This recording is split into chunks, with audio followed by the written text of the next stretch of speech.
Hello and welcome back. Today we're going to look a little further into the vagus nerve, into its more esoteric, transcendental aspects. And at the end of this session, I'm going to give you a few special breathwork techniques, so hang around. As usual, could you subscribe, like and share, and also leave a comment. Anything that you think is interesting or you'd like me to expand on, please leave a comment and let me know. Okay, on that note, let's begin. Most people think of the vagus nerve as purely biology. That it is simply a stress regulator. But actually, what if the vagus nerve was actually a bridge? Not just a communication system between the gut and the brain, but also a subtle communication system between your inner intuition and awareness.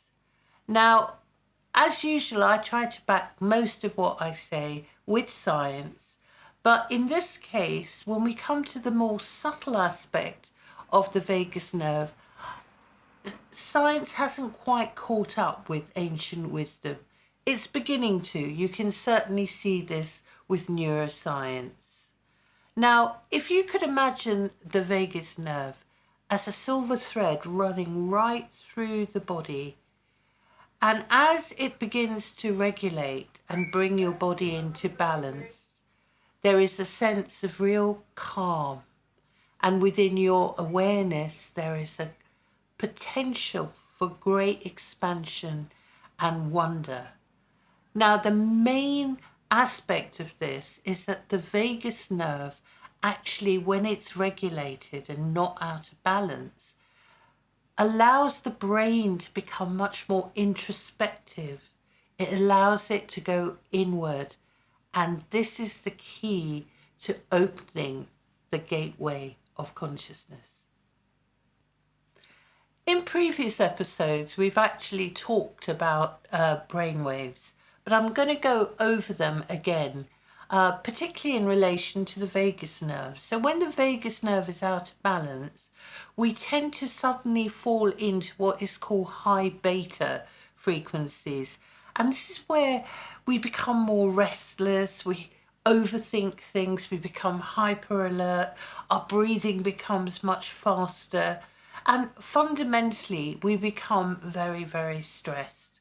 Now, we've gone through some of the breathing techniques that help to regulate the vagus nerve. And from there, once you get this new regulation, it goes into alpha. Now, alpha is a very calm, peaceful, relaxed state. You could describe it almost like that sense of tranquility and peace you might feel if you're walking through a forest or sitting in a garden. After that, we fall into a theta state. Now, a theta state is that kind of time between falling asleep and being awake. You might have experienced that when you're having a massage, where you can hear everything, but you feel like you're hovering. Now, this relates particularly to our intuition and our creativity. And what starts to happen is everything within our inner mind becomes very, very vivid. The next state is a very deep sleep state called delta. And this is where a lot of the repair happens. Now, beyond this, and actually above beta, is a state called gamma. Now, gamma actually pulsates at a very, very high frequency. And this is the state we go into when we can regulate the vagus nerve and then accelerate it. It opens us up to being in this much, much higher frequency. And that becomes the gateway into a much more expansive conscious state.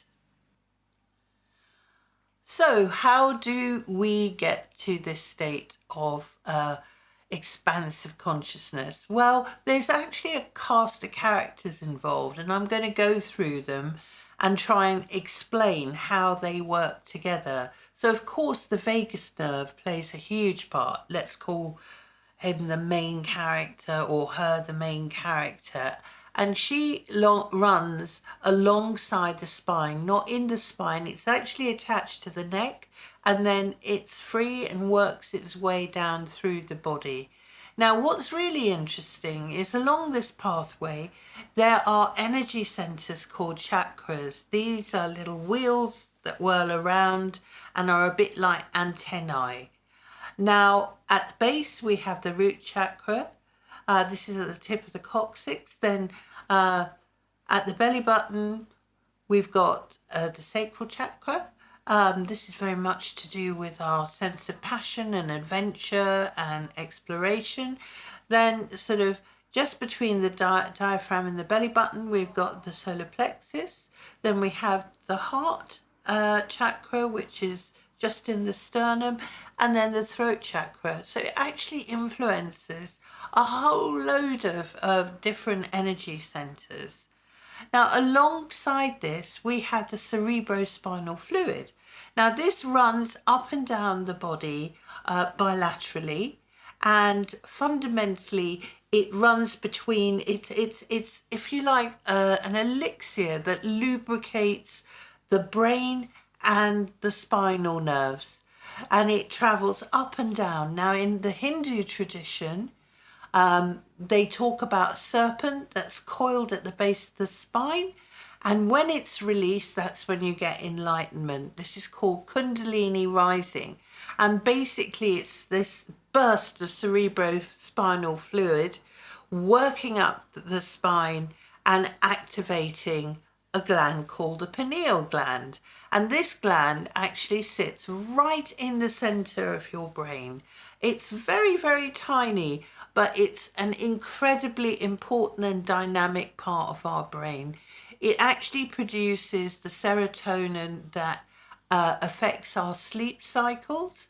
And so what's quite interesting, it's drawn to the body when it's in a more reflective state. So it makes sense then that when we're doing a lot of meditating and deep breath work, the pineal gland gets switched on because it basically regulates our sleep cycles. Now, the other side to the pineal gland is that it actually has these tiny little micro calcite crystals in it.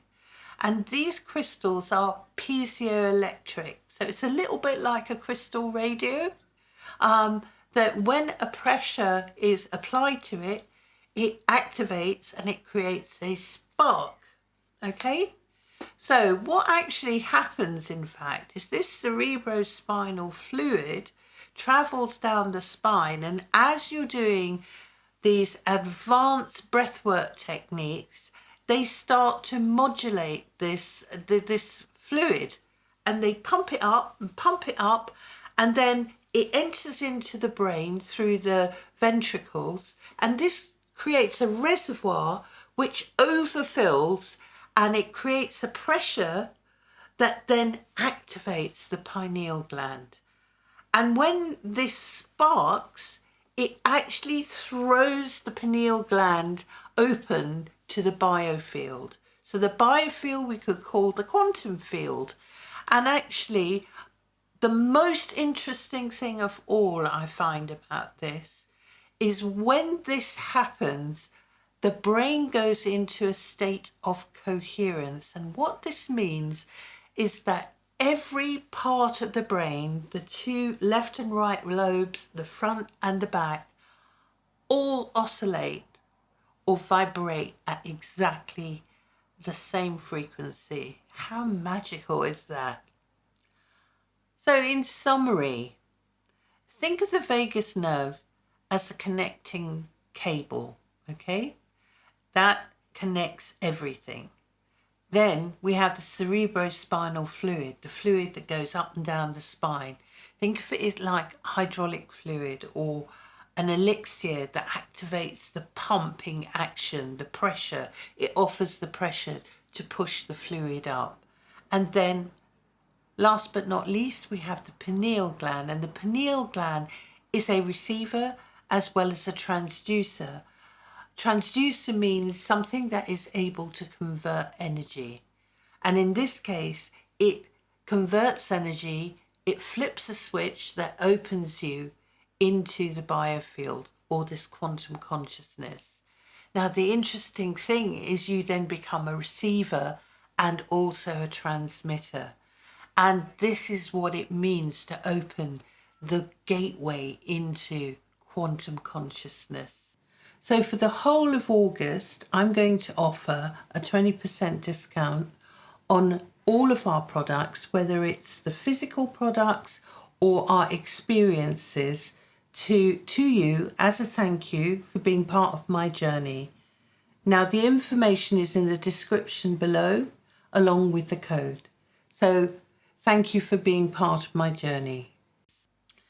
Today we're going to do a breathwork technique. It's called wave breathing, and it's particularly good for expanding the lungs. So it really helps with your capacity to hold and also exhale. So it's a very simple exercise. Basically, you're breathing with your belly and your chest. And what I would advise you to do is, let's find a space where you're comfortable and you're ready to begin. I'd like you to place one hand on your chest, the other hand on your belly. We'll just walk through it first of all. As you breathe in, your belly rises and then your chest rises. You pause for a second, and then as you exhale, your chest exhales first and then your belly. Now, when you're exhaling, you're going to make this sound.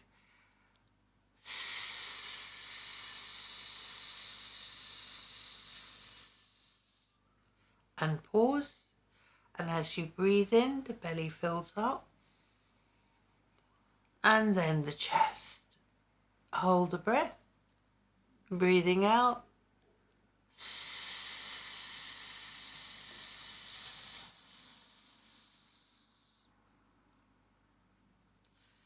Breathing in, belly fills up. And then the chest.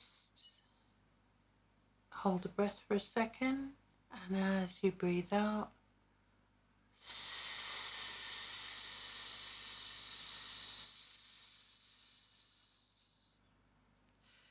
breathing in, filling your belly and then your chest. Hold the breath. Now try to make this exhale last longer.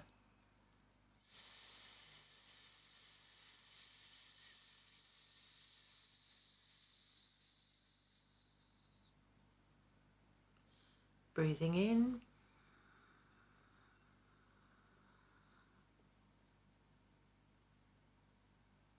And exhale.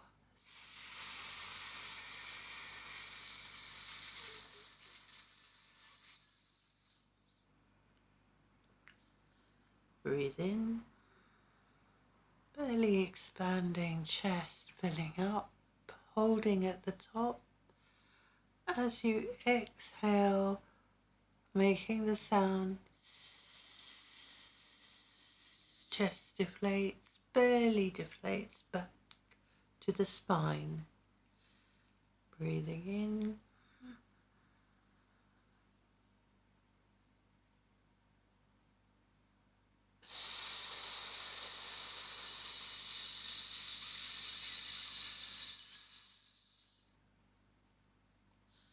Breathing in.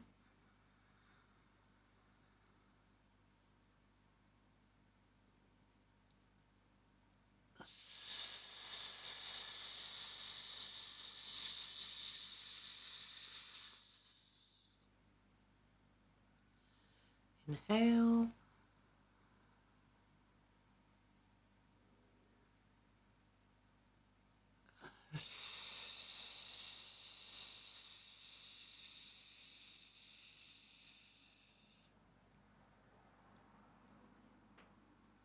Breathe in.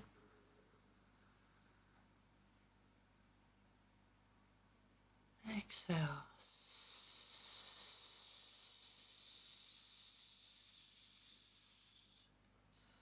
Last time, breathing in.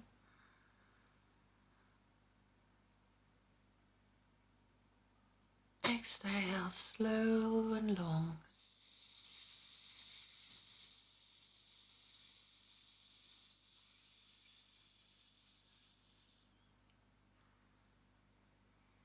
Return to normal breathing. Hands down on your lap. Just stretch your neck from side to side. Have a little yawn. Roll your shoulders and open your eyes. Just a really simple breathwork technique. It's going to help you with those longer exhales. It means your lung capacity is going to open up. The sound is a Chinese medicine sound. Each of the organs have a sound, and it's the sound of the lungs. The lung deals with self-expression, sadness, grief. So if you can imagine that as your belly rises and falls and your chest rises and falls, you're doing a very gentle internal massage. And it's just helping you to release any kind of energy blockages in your torso. I hope you enjoyed that. Bye for now.